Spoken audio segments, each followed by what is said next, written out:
Assalomu alaykum hurmatli talabalar. Demak, siz bilan bugun iqtisodiyot nazariyasi fanidan ikkinchi mavzuyimiz, ya'ni tovar pul munosabatlari rivojlanishi bozor iqtisodiyoti shakllanishining va amal qilishining asosidir. Bozor iqtisodiyotining mazmuni va amal qilishi, bozor iqtisodiyotiga o'tish davri va uning O'zbekistondagi o'ziga xos xususiyatlari mavzusida gaplashamiz. Yana siz bilan iqtisodiyot kafedrasi katta o'qituvchisi Islom Dilobar Tayyorjanova bo'ladi. Demak, bugun siz bilan quyidagi 5 ta reja asosida gaplashamiz. Rejalarimizni alohida bitta-bitta gaplashib chiqamiz sizlar bilan. Birinchisi natural ishlab chiqarish, tovar ishlab chiqarishga o'tish va uning rivojlanishi degan birinchi rejamizda gaplashamiz. Avvalambor siz bilan mahsulot va tovar degan tushunchalarga oydinlik kiritib olamiz. Mahsulot nima? Har qanday birinchi mavzuda gaplashgan edik, tabiatdan olingan ne'matlarda insonni ehtiyojiga moslashtirish jarayoniga biz ishlab chiqarish jarayoni degan edik. Ishlab chiqarish jarayonida yaratilgan jamiki narsalar biz uchun mahsulot hisoblanadi. Mana shu mahsulotlarni sotish uchun mo'ljallangan qismi, bozorga yetib borgan qismiga biz tovar deb aytamiz ekan. Demak, jamiki ishlab chiqarish jarayonida yaratilgan narsalarning hammasi ham tovarga aylanmaydi ekan. Tovar bo'lishligi uchun siz bilan biz ishlab chiqarilgan mahsulotimizni qiymatlariga bir nazar tashlaymiz. Bitta oddiygina daftar ishlab chiqaradigan bo'lsak, daftarimizda qiymati mavjud. Ya'ni unga nimalar sarflaymiz? Qog'oz, steplarda o'qini aytaylik, rang, ya'ni bo'yoq ishlatamiz va elektr energiyasidan foydalangan holda uni tikamiz yoki qirqamiz. Demak, mana bu daftar uchun sarflangan jamiki narsalar biz uchun mahsulotning qiymatini berar ekan. Demak, biz yaratgan mahsulotimiz qiymatga ega. Endi uni biz bozorga olib chiqib sotadigan bo'lsak, u ikkinchi qiymatini yaratadi, ya'ni iste'mol qiymatini yaratadi. Agarda biz ishlab chiqargan mahsulot iste'molchini biron bir ehtiyojini qondirmaydigan bo'lsa, ya'ni talabga javob bermaydigan sifatsiz mahsulot yaratgan bo'lsak, u o'zini ikkinchi iste'mol qiymatini yaratmaydi ekan. Demak, biz yaratgan mahsulot tovarga aylanmasdan mahsulotligicha qolib ketar ekan. Demak, biz yaratgan mahsulotni 100 ta mahsulot deb oladigan bo'lsak, bozorda sotilgan qismi tovarga aylanyapti, bozorga chiqqan qismi bozorga yetib bormagani esa mahsulotligicha qolib ketdi deb qabul qilamiz ekan. Endi xuddi shu yerda siz bilan biz ijtimoiy xo'jaliklarni asosiy shakllarini natural va tovar ishlab chiqarish xo'jaliklariga bo'lib o'rganamiz ekan. Birinchisi, natural ishlab chiqarish. Bu degani nima degani? Uyda o'zimizga yetishtirgan, birinchi darsimizda misol keltirgan ozginagina kartoshka yetishtirdik yoki bitta daraxtimizda gilos yoki olma yetishtirdik. Bu biz uchun ishlab chiqarish. Lekin uni biz bozorda sotish uchun emas, o'zimizni oila a'zolarimiz bilan iste'mol qilish uchun ishlab chiqardik. Demak, bu yaratgan mahsulotimiz endi tovarga aylanmadi. Va biz uni ayirboshlash orqali iste'molga yetkazmaymiz, balki taqsimlash yo'li bilan katta eshikka bir paqirini, o'zimiz eshikka 2 paqirini, qo'shniga bitta lagandagisini deb turib, qarangki, taqsimlash yo'li bilan o'sha yetishtirgan mevamizni iste'mol qilyapmiz.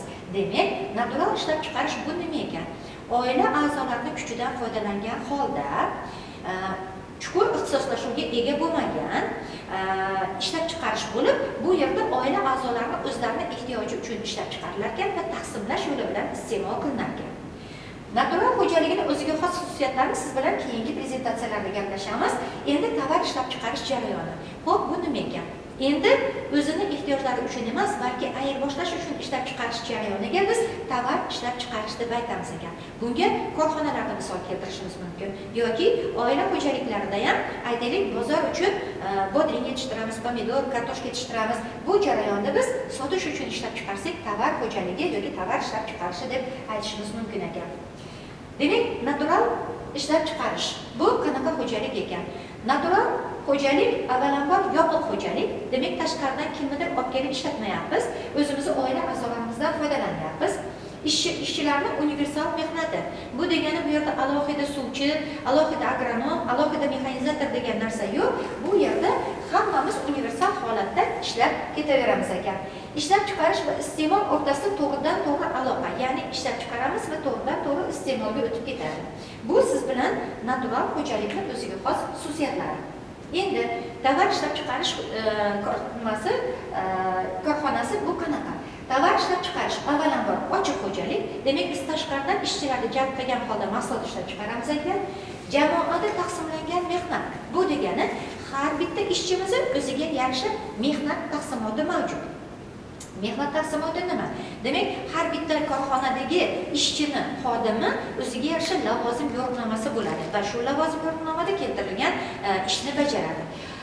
Aytaylik, bitta brigada ko'chat ekishga chiqadigan bo'lsa, bitta odamni, demak, chuqur kavlashga ixtisoslashtiramiz, ikkinchisini ko'chat solishga, uchinchisini esa chuqurni ko'mib ketgani, ya'ni ko'chatni atrofini ko'mib ketishga ixtisoslashtiramiz ekan. Mana bu holatda demak jamoadagi taqsimlangan mehnat taqsimotini ko'rishimiz mumkin ekan.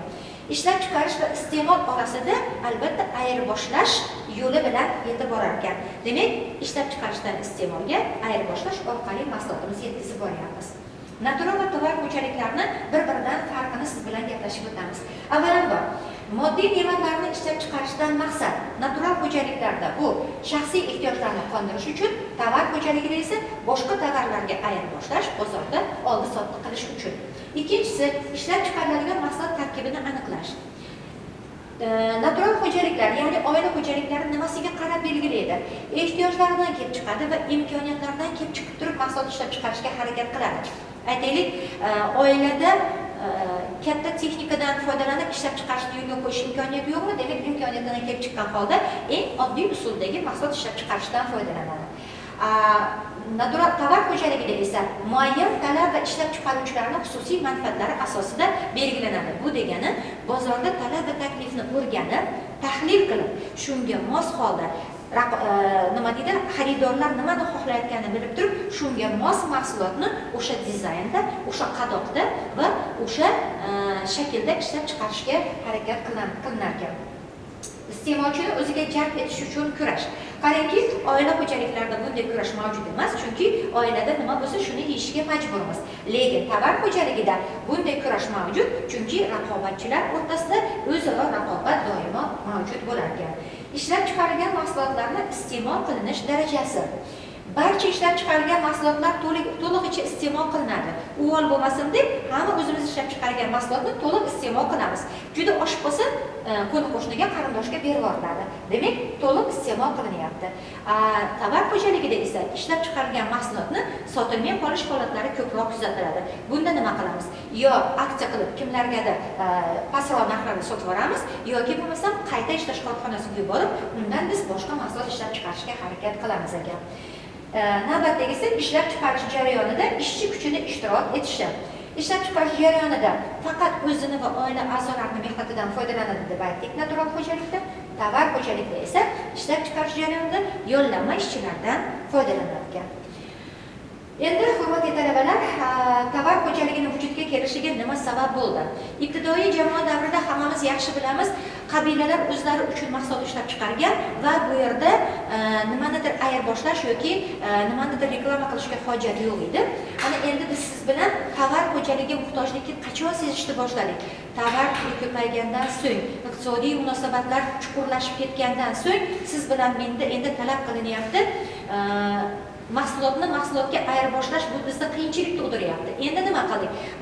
Mahsulotga etalon sifatida yoki bo'lmasa o'rtada pul degan munosabatni, ya'ni tovar munosabatlarini shakllanishiga muhtojlik sezildi. Shuning uchun biz siz bilan endi navbatda tovar munosabatlarini gaplashamiz ekan.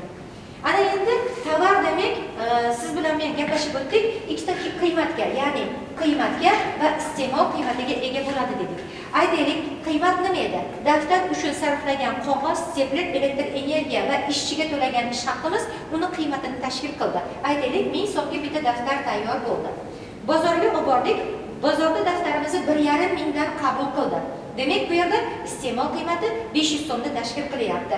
1000 so'm uni qiymati, iste'mol qiymati esa 500 so'm bo'ldi. Agar bizni daftarimiz bozor suymasa, qabul qilmasa, demak 1000 so'mdan past qabul qilsa, o'sha tovarimiz tovarga aylanmadi. Ya'ni u iste'mol qiymatiga ega bo'lmadi.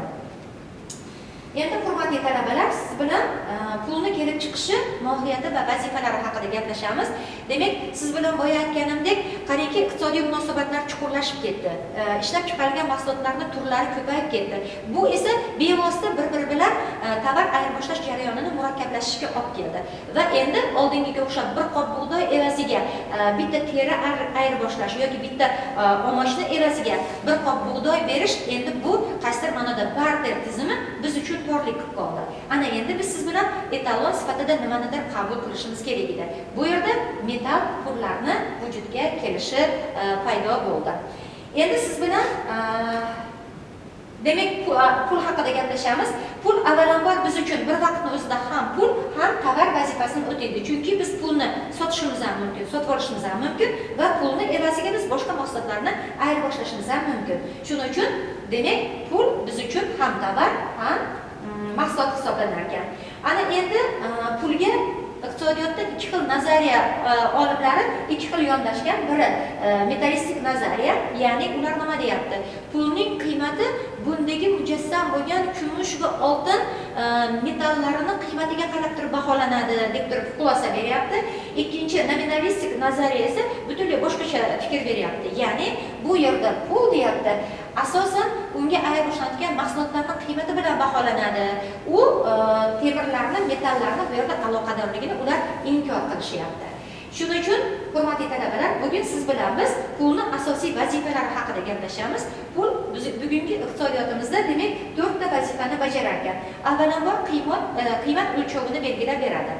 Hozirgina siz bilan biz daftarning qiymatini o'lchab ko'rdik. Unga sarflangan qog'oz, steplerga o'qi dedik yoki elektr energiya va ishchini mehnati dedik. Demak, ana shu joyda 1000 so'm deb turib siz bilan menga mahsulotning qiymatini o'lchab beryapti. 1000 so'mlik daftar. Ana endi pul muomala vositasi deyilyapti.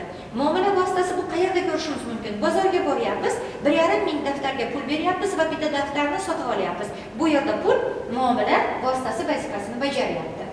Boylik to'plash vositasi. Hammamiz yaxshi ko'ramiz, ozmi ko'pmi oyligimizdan yoki stipendiyalarimizdan oshgan pullarni yo bo'lishda to'plashga yoki seyfga solib saqlashni yaxshi ko'ramiz. Demak, pul boylik to'plash vositasi sifatida ham qatnashar ekan va 4-o'rinda to'lov vositasi vazifasini bajarar ekan. Bu degani nima? Muomala vositasi bilan to'lov vositasi qaysidir ma'noda bir-biriga yaqin, ya'ni mahsulotni sotib olish degan jarayonda qatnashadi, lekin muomala bu ayni muddatda mahsulot olib o'rniga pul to'lashligingiz bu muomala vositasi, to'lov esa oldindan qilingan xizmatlar uchun to'lov. Mana masalan sizga juda yaxshi tanish bo'lgan bu kontrakt to'lovi. Demak, siz shartnomani tuzdingiz, ta'limda olyapsiz va belgilangan muddatda siz to'lovni amalga oshirib qo'yasiz. Yana bittasi, hammamiz bugungi kunda ko'p to'qnash kelyapmiz, kredit munosabatlari. Demak, uy-joy krediti, avtomobil krediti, o'sha kredit muddatlari kelganda, qarangki, siz olib bugungi kunda foydalanayotgan mahsulotingiz uchun to'lovni amalga oshirib borasiz ekan. Demak, to'lov degani bu kreditlar yoki qanaqadir shartnomalarda ko'rsatilgan xizmatlar uchun keyinchalik amalga oshiriladigan to'lovlar ekan. Demak, esimizdan chiqarmaymiz. Qiymat o'lchovi, buni biz magazinlarda peshtaxtalariga kirsak, har bitta mahsulotning narxida ko'rishimiz mumkin. Muomala vositasi, demak, bozorda ko'rishimiz mumkin. To'lov, bu kredit munosabatlarida ko'rishimiz mumkin. Boylik to'plashni esa uyimizda, seyflarda ko'rishimiz mumkin ekan. Hurmatli talabalar, demak, siz bilan bugungi kunda bozor iqtisodiyoti qanday iqtisodiyot ekan? Demak, tovar pul munosabatlariga o'tganimizdan keyin bugungi kunda O'zbekiston yangi iqtisodiy tizimni boshladi, ya'ni bozor iqtisodiyoti degan tizimni boshladi. Bozor iqtisodiyotida qatnashuvchi 4 ta subyekt, uy xo'jaliklari, tadbirkorlik, davlat sektori va bank faoliyat yurityapti. Ana endi bank, davlat, korxona, uy xo'jaligi o'zaro bir-biri bilan qanday aloqada bo'lyapti? Masalan, korxona bank bilan bo'sh turgan mablag'larni bankda saqlaydi, yetishtirgan mahsulotini sotishda va uni oldi-sotdi munosabatlarida pulni muomalasini bank amalga oshirib beradi.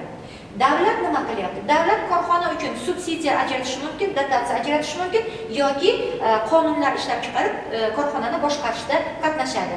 Korxona davlatga nima beradi?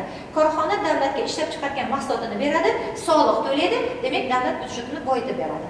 Korxona uy xo'jaligiga nima berishi mumkin? Demak, biz iste'mol qiladigan narsalarning aksariyatini korxonadan sotib olamiz.